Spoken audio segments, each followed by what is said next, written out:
Hey,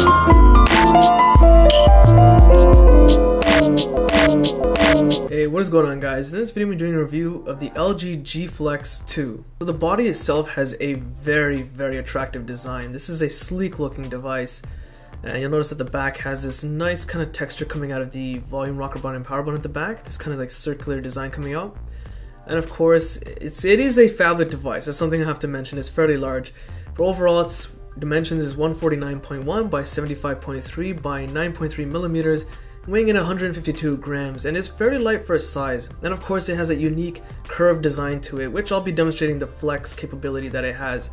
Now this is a very comfortable phone to hold, mainly because of that flex arch design at the back, but the backing, the plastic cover, isn't the most comfortable texture material that it could have used. Overall though, for its size, it is fairly comfortable because it has a natural grip, and using the volume rocker buttons and the power buttons at the back are also fairly easy with your index finger to use as well. For its size, it's fairly comfortable to hold because of that curved design, and with that it is fairly light. Going over the sides, we'll start at the bottom. You have the micro USB 2.0 port to connect to a power outlet or to a computer. You have the first microphone and a 3.5mm auxiliary jack. Over on the left side we have nothing. And over on the top you'll notice that there's a secondary microphone, and that little other black dot on the right is actually an IR blaster. So you can actually use this device as a remote control for various home theater devices, if they're supported of course. And over onto the right side we also have nothing as well. This is actually mainly due to because the volume rocker button and power button, as I mentioned earlier, are at the back just below that camera.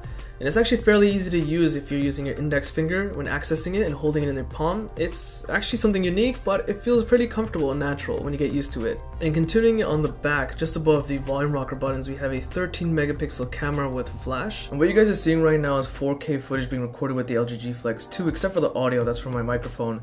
And in terms of sharpness, the 4K footage is very sharp. It looks great. Colors are decent. They're not great, they're not bad, they're just alright, but the sharpness detail is fantastic. The one thing I find annoying is the optical image stabilization. It is bizarre in pictures, but it's also causing this warping effect in video. When I pan left and right, the stabilization in the video causes it to give like a bit of a jello effect, which is kind of annoying. And the bizarre behavior of the camera is best demonstrated in this photo right here with some snacks which are obviously not moving, and it's still not the sharpest photo. At other times I can get some really crisp, clear photos, but with moving objects it's bad, but with this stationary one, no matter how many times I took it, it was pretty bad. Whereas this photo here was pretty decent, so the camera seems to have a mind of its own sometimes. And in nighttime footage, well, it's decent, the flash works okay. Okay, so what you guys are seeing is footage recorded with video and audio with the front-facing 2.1 megapixel camera, and records in 1080p at 30 frames per second. And the quality is okay. It's nothing terrible, it's nothing great, it's just pretty average what you find for a regular front-facing camera from pretty much most smartphones. For picture quality, it's again okay. It's a front-facing camera, you're not going to expect great results. And for video, it's decent enough for web videos and whatnot. So I got both cameras working at the same time, the rear and the front. Now if I were to tap on the front-facing image, which is really tiny right now on the screen as you guys are seeing, if I were to tap on it, the rear camera becomes smaller and the front camera becomes the dominant picture. And if I tap on the rear footage, it switches back again. I'm also able to change the window around, like just make it like a floater window, and you know, it works pretty decently. I also want to mention that you also have some capture features, like say when taking a picture you can use some keywords. If you turn the function on, like saying cheese, it'll turn the timer on and it'll take a picture. So you do have some features like that. Going over the camera app, when you have the front facing on, you have this beautify face which tries to make your skin look a bit more smoother, and swiping anywhere will switch between camera modes. And when you have all the sidebars open as you see right now, tapping anywhere will focus on that particular area of the screen. But if you were to press the three dotted button, which get rid of all the extra camera modes, tapping on the screen will focus on that point and take a picture instantly. So to make it go back to regular mode, you tap the 3 button icon and you're back to regular camera mode, which gives you a bit more control. And of course you do have some various modes, but they're not many. It's actually very limited. This is a very simple camera app. So you do have the option of going between front and rear facing by swiping on the screen anywhere or pressing the command button. And when recording video, you have the ability to pause video recording and resume. And you also have this feature with the front facing camera that it'll detect an open palm, and when you close it to a fist, you'll have 3 seconds to get ready for your selfie. And I have to say that the software is able to recognize an open palm nearly every time you get ready for a countdown selfie. Now there is an LED notification light you're going to see blinking on the top left of the phone, And yes, it is there, it's nice to have, but on a phone this size, it is a little bit small, which is a little bit disappointing. Now what we have on the front is a 5.5-inch curved POLED screen with a resolution of 1080 by 1920 with an approximate PPI of 403, and the screen is protected by Corning Gorilla Glass 3. The screen itself is 1080p, it's not 1440p like some other flagship devices are, but in a size like this, it's fine. It looks amazing, and not only that, it's POLED. You're getting some great blacks, great colors, and viewing angles are superb. There's no tinting of any kind. Viewing angles are fantastic despite it being a curved screen. The colors look great, there's a lot of pop, and not only that, the screen can get pretty bright. So you're not going to be disappointed with this screen at all. And yes, it is called the Flex 2 because it is a sequel to the original Flex, which literally means it can flex. Putting enough pressure on the phone itself will allow you to flex the entire body, including the screen itself. And there's no worry of the screen damaging. It is designed to do this. It's supposed to be a rugged device. Ironically though, it's not dust and water resistant, which isn't a major deal, but I just find it weird that it's a rugged device, but it doesn't have those features available. Now packed inside is a 3000 mAh battery, which has some pretty decent performance. In about 42 hours and 16 minutes, I was able to go from 100% down to 20%. And during that usage, I had about 2 hours and 1 minute of screen on time, which maybe consisted of 10 minutes of YouTube, but mostly checking emails, Facebook, and Twitter. And of course, I had 20 minutes of call talk time as well. And surprisingly, not that much battery usage was used from listening to my audiobooks. I had the phone connected to my car auxiliary wire, and I was listening to about 2.5 hours of audio streaming from the phone to the car stereo system. And that, you also have battery saving modes, which can be activated in certain increments or immediately, and you also have a fast recharge effect with the stock recharger that comes out of the box. I was able to recharge about 50 to 55% of the battery within 40 minutes, which is quite fast. Now the Flex 2 comes in two different versions. One comes with 16 gigs of internal storage and the other is 32 gigs of internal storage. Both options have the ability to insert a micro SD card, which supports up to an external max capacity of 2 terabytes. Yes, you heard me correctly. Now there has been some mixed reports that the 32 gig version has 3 gigs of RAM inside, but that's actually not the case. Both versions come with only 2 gigs of RAM, which is more than enough to be running a whole bunch of functions and different apps. Okay, so at this point when doing my speaker volume test, I have the phone resting on a little dock, and the volume is on maximum. I'm playing a video clip from my YouTube channel. It's a review of the Samsung Galaxy Note 4. You can find a link to that review in the video description. And the camera is approximately 20 feet away. It doesn't look like it because of the cropping factor of my camera, so you can ignore that. So volume is on max. I'm playing a video from my YouTube channel. So I'm just going to switch over to my camera microphone and give you guys a rough idea of how it sounds.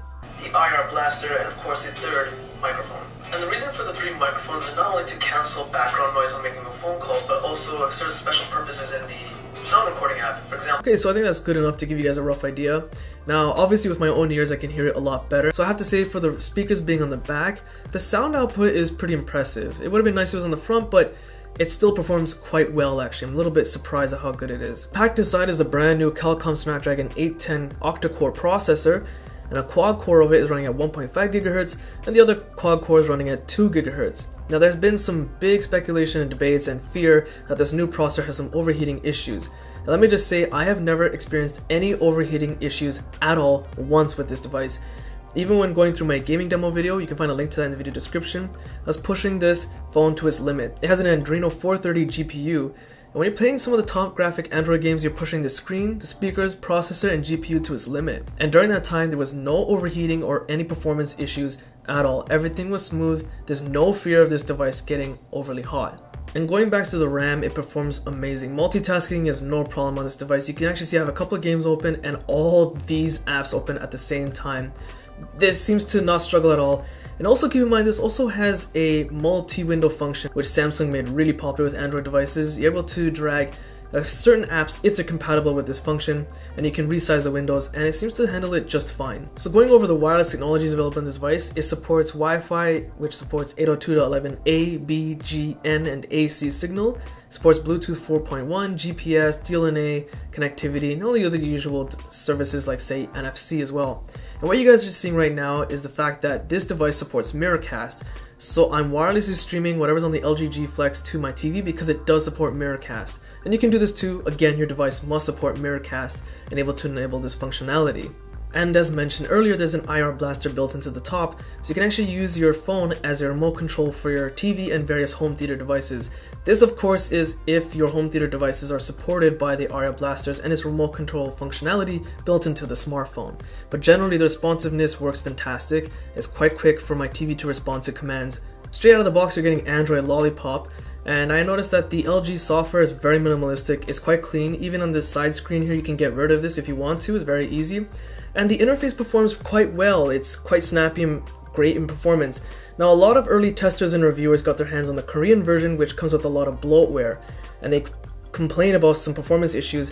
Mine is the factory unlocked version, it does not have any of those issues. I guess that's the problem you have when you're trying to beat the rush and be the first reviewer on the internet. Basically speaking, the stock LG software, there's nothing wrong with it. If you have any lag and performance issues because your cell phone carrier included too much bloatware.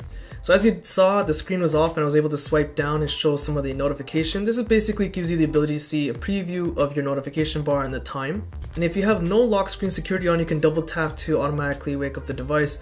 But I have security on, which means I have to enter a certain tapping pattern. And as you can see, I'm typing in random functions and random patterns. It's not working, but when I punch in the correct one, it'll quickly wake up the screen and unlock it and go straight to my home screen. This is actually a great security system, I find. And of course, you also have the ability to use the volume rocker button, the bottom one, to open the camera quickly while the screen is off. There's also some motion gesture recognition, such as when the phone is ringing, you can bring it up to your ear and it'll automatically answer the device. Or if you have, say, an alarm set and it goes off, you can flip the phone to turn off the alarm. Considering how large the screen is, there's something really cool you can do with the control buttons at the bottom, which is not included in stock Android and is embarrassing of the Nexus 6 because it's such a massive device. You can actually customize how the software control buttons work. You have the ability to hide them completely in certain apps you can choose from a list. You can change the color from having it as a black background or a white background, which to me is not a big deal. But let's get into the most important function here. You actually have the ability to rearrange the buttons at the bottom. As you'll notice, they'll change them instantly. So if you're left-handed or right-handed, wherever you want the back button, you can switch it to that side. You also have the ability to add more like a quick notification drop-down button. One that will activate multi-window and one that will activate Q-slide, which is basically like shrinking certain apps into a window function you can drag around. The point is, on a screen this large, you can choose if you want the back button on the left or right side, depending on if you're left-handed or right-handed. Something Google just couldn't get right with the Nexus 6, and it should be included with stock Android. Google, please take note from LG. Okay, so LG claims that the back is a self-healing material, so I'm going to do some light scratches and some very tough scratches at the back with my car keys. And we're going to see what kind of results we can get after trying to heal it up. And of course, what's recommended to build that friction and heat really quick is of course just trying to rub it down yourself. And after a period of time, when you build up enough heat and friction, it's supposed to start healing. Now the scratches will be very tough to see. With my own eyes, it's a lot easier, but with the camera, it's a bit tougher. But I do notice that the light scratches have completely healed, which is great. But the tough scratches I have put a lot of pressure on, they're still visible. Now keep in mind that they have faded a lot more. It's very tough to see compared to before rubbing it down, but they are still there. So be careful, don't deliberately start scratching the back of this device if you plan to buy one. And let's not forget one of the most important functions, making phone calls. This is actually one of the sharpest and best phones I've ever used for making phone call. The call quality is fantastic. It's better than some other devices that I reviewed recently. It's like, say, the Galaxy Note 4 and the HTC One M8. Now the LG G Flex 2 is definitely a device worth checking out. Now the main concern is, does the Qualcomm Snapdragon 810 processor overheat? Because in development and testing it did. When I was recording my gaming demo video, I was playing the top graphic Android games one after another after another after another. It didn't overheat once. In fact, this was the coolest device I've ever used. The other thing to keep in mind is that some early testers and reviewers got their hands on the Korean version of this phone, which was locked to the Korean mobile carrier, which came with all their bloatware software as well. And all these reviewers and early testers were complaining that the LG software lags. That's not the case with my version because I have the factory unlocked version. So I guess that's the cost you gotta pay for trying to rush and be the first reviewer on the internet. This one is straight from LG, no gimmick, no extra garbage software installed. It's just pure LG and it works great. There's nothing wrong with it. So if you get the LG G Flex 2 and you notice that the LG software is lagging, blame your cell phone carrier, don't blame LG, it's fine. Generally though, the camera performance is meh, it's nothing great, it's nothing terrible. I just would expect something a little bit better for today's day and age in smartphones and the way they're developing very fast. Overall, it's a pretty solid device, one worth checking out, and the body with this curve feels more natural in the hand to hold, especially considering its large size. So that's my review of the LG G Flex 2. Be sure to check out the gaming demo video, camera sample video, a whole bunch of other videos in the video description. Be sure to check out my Facebook, Google+, Twitter links also in the video description. Hit the like button, it does help, subscribe, and thanks for watching.